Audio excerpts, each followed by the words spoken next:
I'm Dr. Anchal. I work as a pain physician at Venkateshwar Hospital, Dwarka, New Delhi. So today we will talk about osteoporosis. ये बीमारी थोड़ा older age group की है, like more than 50, around 60 life expectancy जिसे कहते हैं. तो वो पढ़ने से ये बीमारी और ज़्यादा से ज़्यादा देखने को मिल रही है हमें. तो सबसे पहले जब ऑस्टियोपोरोसिस डायग्नोज होता है मोस्ट कॉमनली वो होता है हड्डी टूटने की वजह से. बहुत ही छोटा सा ट्रॉमा हुआ, जैसे कि बेड से गिरने का या थोड़ा सा धक्का लग गया, तो उतने में ही एक हड्डी टूट गई. मोस्ट कॉमनली ये स्पाइन की हड्डियाँ होती हैं, बट ये कोई भी हड्डी हो सकती है जैसे फीमर. तो जब ट्रिवियल ट्रॉमा, छोटे से चोट लगने से जब हॉस्पिटल में पेशेंट आता है और हम देखते हैं कि इतनी छोटी चोट से हड्डी टूट गई है, तो सस्पेक्ट किया जाता है ऑस्टियोपोरोसिस, जो हम फर्दर टेस्ट से कंफर्म करते हैं. तो ये पहला लक्षण इसका है फ्रैजिलिटी ऑफ बोन्स, फ्रैजिलिटी रिलेटेड फ्रैक्चर्स. दूसरा इसका लक्षण है हाइट लॉस होना. जब हमारा जो पोस्चर है, जो जैसे हम एज करते हैं, तो हाइट अगर छोटी हो रही है या फिर एक स्टूपिंग पोस्चर हो रहा है, जैसे आप देखते हैं ओल्ड एज में आगे झुककर चलने का पोस्चर रहता है, अगर इस तरह का चीज़ डेवलप हो रही है तो that is also a very significant sign of osteoporosis. जो तीसरा इसका लक्षण है कमर का दर्द होना, क्योंकि ये ऑस्टियोपोरोसिस स्पाइन में सबसे ज़्यादा प्रेशर डालता है, स्पाइन में सबसे ज़्यादा इसका फ़र्क पड़ता है. चौथा इसका लक्षण है शॉर्टनेस ऑफ ब्रेथ, क्योंकि जो हमारी डिस्क हैं वो कंप्रेस हो जाती हैं छोटे वर्टिब्रल बोन्स की वजह से. तो स्मॉलर लंग कैपेसिटी की वजह से शॉर्टनेस ऑफ ब्रेथ डेवलप हो जाती है. जो इसका पांचवा लक्षण है वो पूरे स्पाइन में, मेनली थोरैसिक और लंबर एरिया में लोकल टेंडरनेस का होना, लोकल एक ही जगह का पेन होना. और वो कभी कभी इतना छोटा ट्रॉमा के बाद डेवलप होता है कि हम ध्यान भी नहीं देते कि इस वजह से ये फ्रैक्चर की वजह से ये पेन शुरू हुआ होगा.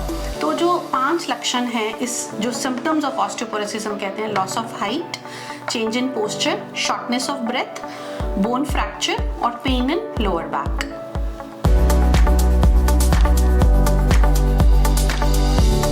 जो सबसे इम्पॉर्टेंट रिस्क फैक्टर है इसका वो है एज. जैसे हमारा एज 50 से ज़्यादा हो जाता है तो जो रिस्क फैक्टर होते हैं बोन हड्डियों को कमज़ोर करने के, वो बढ़ जाते हैं. फॉर एग्जांपल जो पोस्ट मीनोपॉजल वीमेन होती हैं, जब हमारा महीने आना बंद हो जाते हैं 50 ईयर्स के बाद, तो सबसे ज़्यादा रिस्क हो जाता है ऑस्टियोपोरोसिस डेवलप होने का, क्योंकि जो हार्मोन्स अभी तक थे जिसकी वजह से महीने आ रहे थे, वो हार्मोन्स के बैलेंस में चेंज हो जाता है, तो जिसकी वजह से रैपिड बोन लॉस शुरू हो जाता है.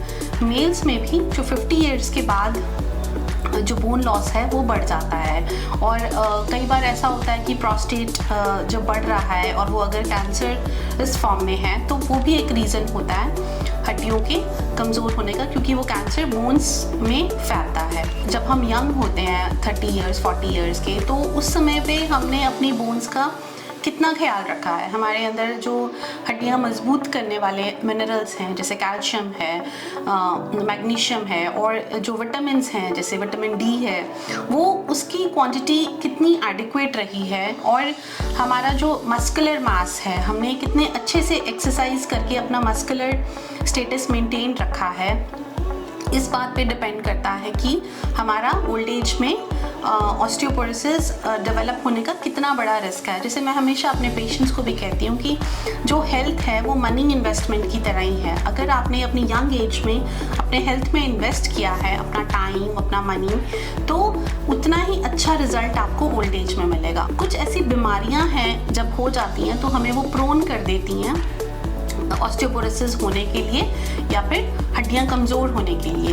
तो उसमें सबसे पहला है मल्टीपल माइलोमा. तो ये एक तरह का कैंसर है जिसका इलाज पूरी तरह पॉसिबल भी है, लेकिन ये हड्डियों में एक ऐसा खोखलापन ला देता है जिसकी वजह से हड्डियों का दर्द शुरू हो जाता है और हड्डियां कमज़ोर हो जाती हैं. और बहुत ऐसे तरह की सॉलिड मैलिग्नेंसीज भी हैं, जैसे प्रोस्टेट कैंसर की हमने बात की, और ब्रेस्ट कैंसर है. जो ऐसे बहुत तरह के कैंसर्स हैं जो सिर्फ हड्डियों में ज़्यादा स्प्रेड होते हैं वर्सेस कहीं और ज़्यादा स्प्रेड होने के, तो उससे हड्डियां कमज़ोर हो जाती हैं.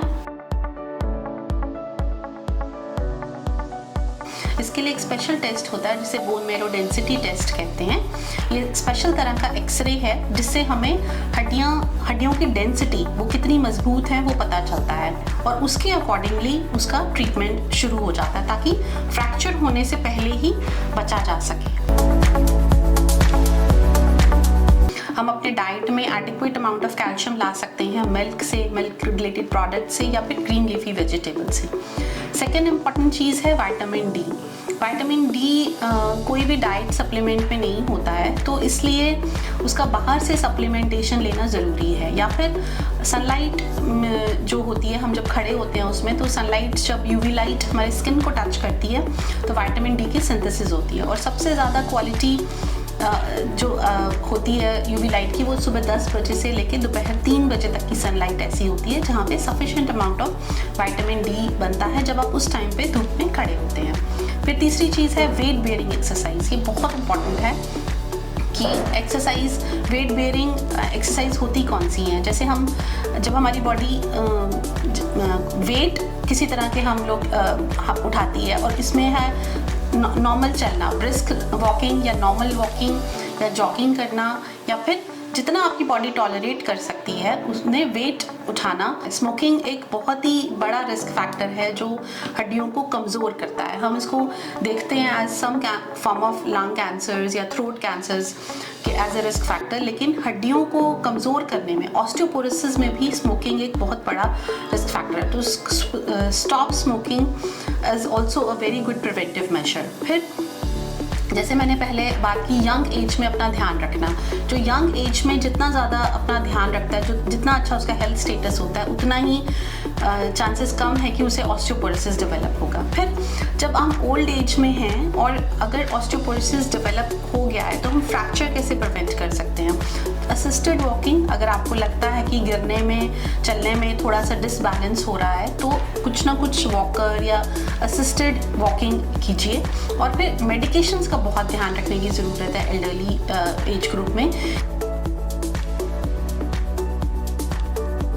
जैसे मैंने बताया कि बोन मैरो डेंसिटी से हम जानते हैं कि आप में ऑस्टियोपोरोसिस की सिवियरिटी कितनी है। उस सिवियरिटी के बेसिस पे ही उसका ट्रीटमेंट होता है।